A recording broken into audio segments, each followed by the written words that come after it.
I saw where it could bring and the respect it got, you know. And but I look back on it,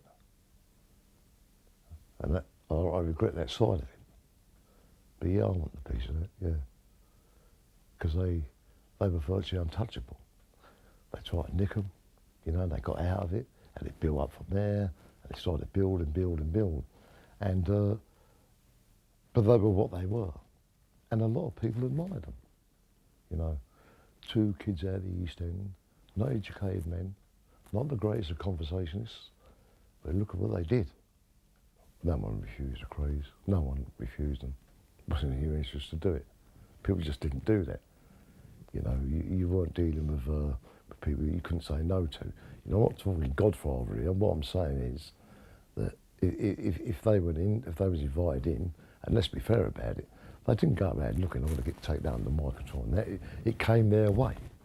As a matter of course, you know, if you were going to do a bit of business, let's put it this way. Most clubs, pubs, casino, gambling dens and all that are hooky anyway. They need the criminal element in there, you know. The criminals are good gamblers. They love a bet. The majority do.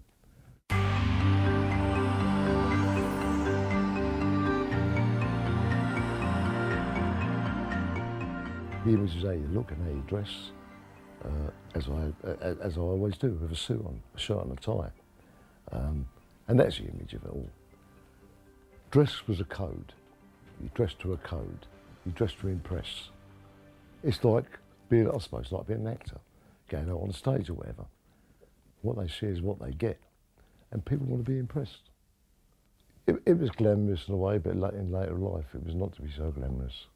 You know, people only remember that side of it. I don't know the pain and heartache that come out of all this. You know, which I'll talk about.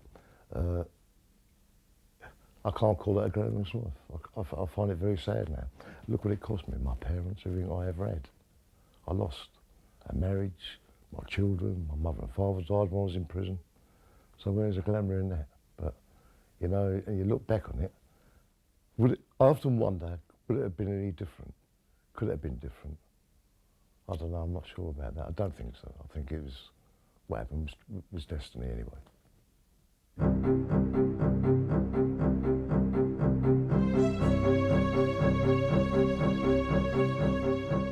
After the wars, a lot of guns came in the country from the wars and that. And my mate, he worked for a gunsmith, and he'd make them up and bring them out. So we always had them round us.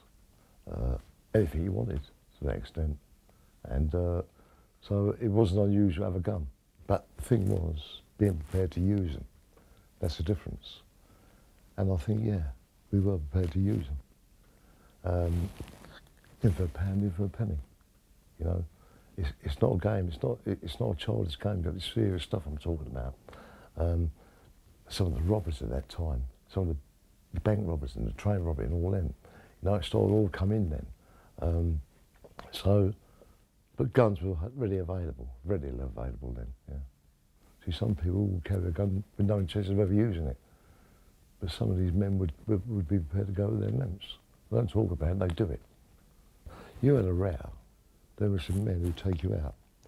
Now today, life don't seem worth a penny, but then it was a more serious type of business. I mean, it got to that state of affairs. It got that way. And these were men who held a grudge. They held a grudge. So yes, you had to be prepared to use yourself, yeah.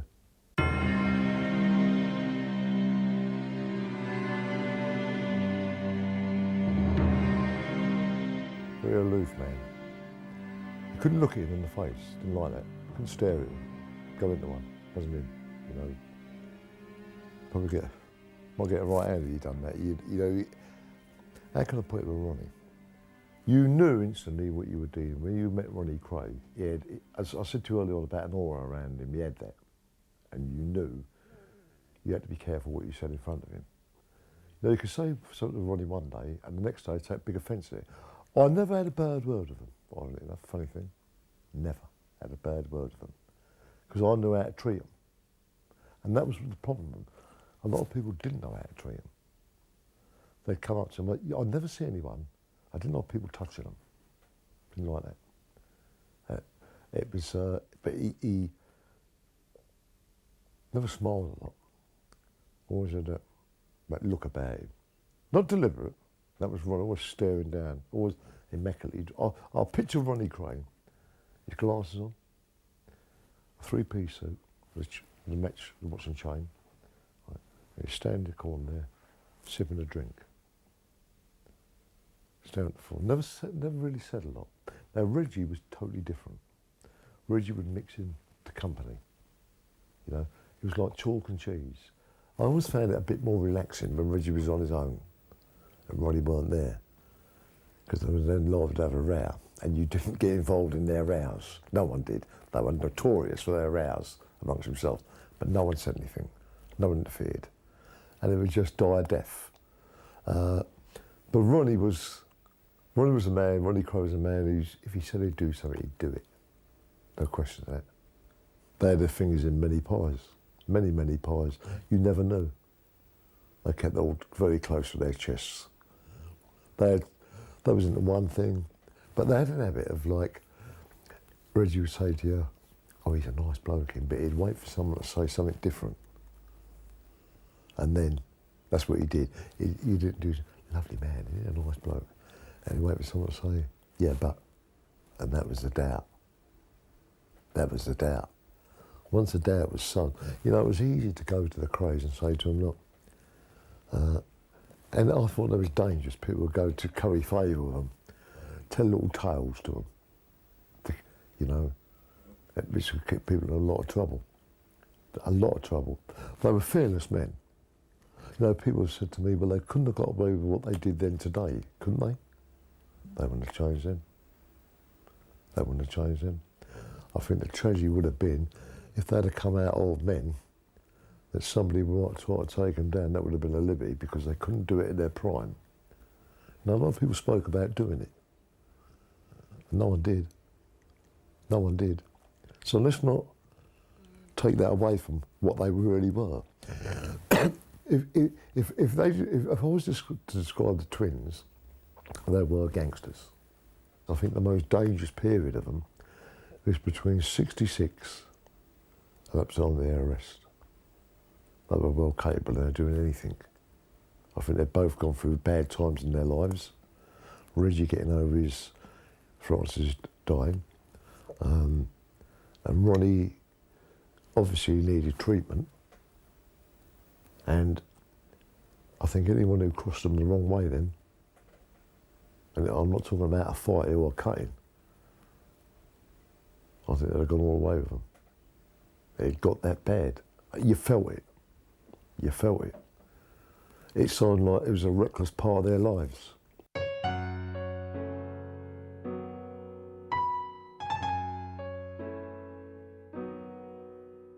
Jack the Hat wasn't a bad man. He wore the grass. He wasn't anything like that. But as it was put, he was a fucking nuisance. And that's putting it bluntly. He took them on, he challenged them. And what I say there is this, that he was told to behave himself by the Krays. And I was there when they said it to him. He'd have a drink, Jack, and that was him, a happy-go-lucky man.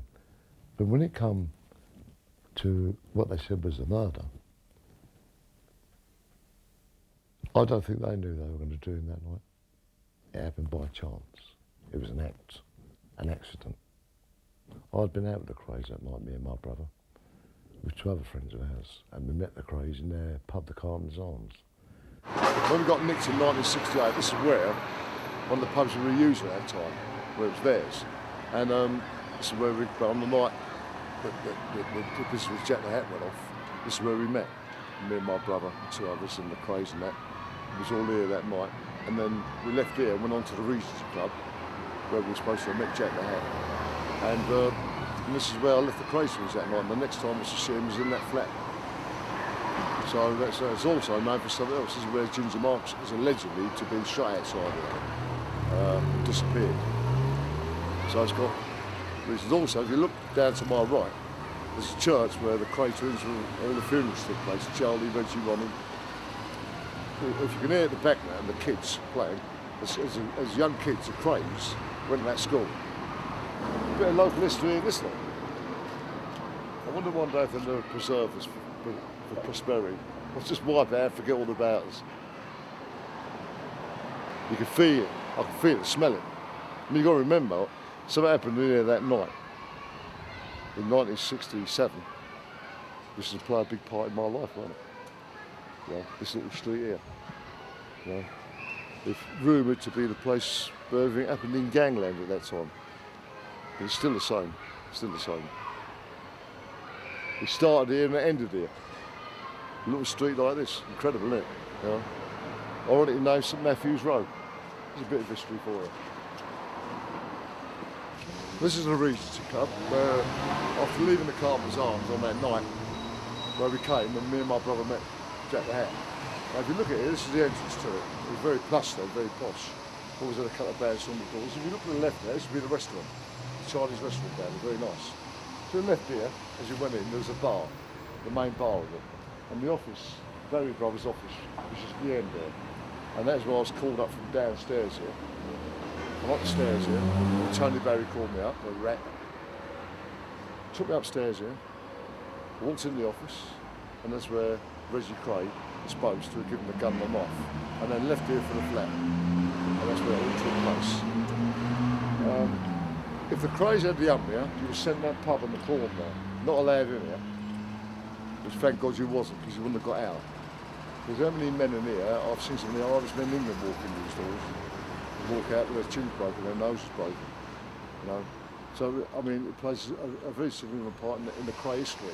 But this was it was different, it was very plush, well done out, a big hangout of the underworld and that. But it was a great meeting place, off the manor, you know, all different times going there. And the building's still there. I think it's haunted by it all, you know. There's the old doorway, it used to be behind the bar. There's a doorway there behind the bar, and it was all soundproof, and that was our private drinking club. So if anybody got an hiding, a bad hiding, rather than take them out, upset the punters, I'm not being amusing there, they've taken out of here, thrown over the alleyway over there. If you were called in that pub there, you knew it wasn't on you. If you were called in there, and you went downstairs, just remember what Reggie Kray said that night. I was supposed to have said, who's down there? It was said that he wanted to do it in front of people. So it's a significant part of it. But this is where, when he got badly bashed, this is where it was done and taken over there further. Bringing some bad vibes here, bad vibes. Well, I didn't know anything was going to happen that night. No one did. My brother was convicted of a murder that he never did. Never did, it was well known. It was doubtful whether I knew. I'd like to think I did, that it would justify the sentence, but I can't say I did. And when we get round there, all hell breaks loose. Ronnie Kray never done nothing that night. I was in that room. I was there when they done it. And even then, he didn't try to sweat his way and break through a window in fear. He wouldn't have a row with them. He was quite prepared to do that. And he hit him with a glass on to fuck off. That's exactly. If he had walked out of the room, I'm convinced that'd have been the end of it. But he came back, and that was a mistake. It was a brutal thing that happened. It got out of control. We'd all been drinking. I forgot to add that earlier. I remember we'd all been out that night boozing. And when events started to unfold, any knifing's bad. Any knifing's bad. But like Reggie was in a frenzy that night.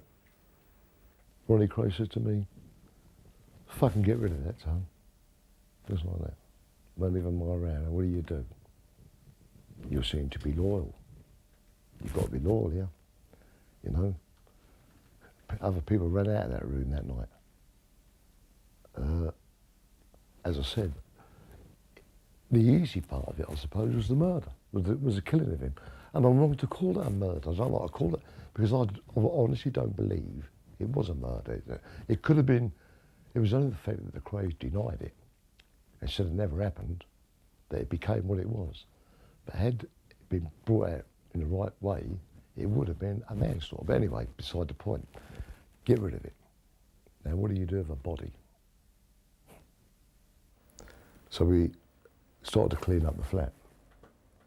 And there was a lot of mess in there, a hell of a lot of mess. We eventually get him into an eider down a candlewick. It was a yellow or pink candlewick bedspread. He was stabbed about 3 times and he had a big wound in his neck. Got him into the eider down, rolled it over, got the hat, put that in with him. We managed to get him up the stairs. It was like a little flight of about 12 steps going into the basement. We got him onto the landing, but unbeknown to me, I look up and there's 2 children looking over the banisters. Now, they never saw nothing, because my intention was to burn the house down. That's what I was going to do. Just petrol it and burn it down. Because, you know, it's frightened of a train or whatever. That was the 2 kids stopped me doing that. And then it was about who was going to drive it away and what we were going to do with it. And we all started arguing. No, not arguing. My brother said, I'm not having it. Ronnie Bender wasn't going to do it. And in the end, I said, fuck it, I'll do it. But you follow me up. Because I had my brother there. And he had something on him, just in case we got to stop. When I got something, because we had to cover ourselves on this, as I said to you. If I'll tell you what happened. I drove it. We got into the back seat. Couldn't go in the boot. It was propped up in the back seat. Now the offside light of the Zodiac, the headlight is out, not working. The keys I got out of his pocket. My brother pulled his car around with Ron, and we went down Amherst Road onto the narrow way.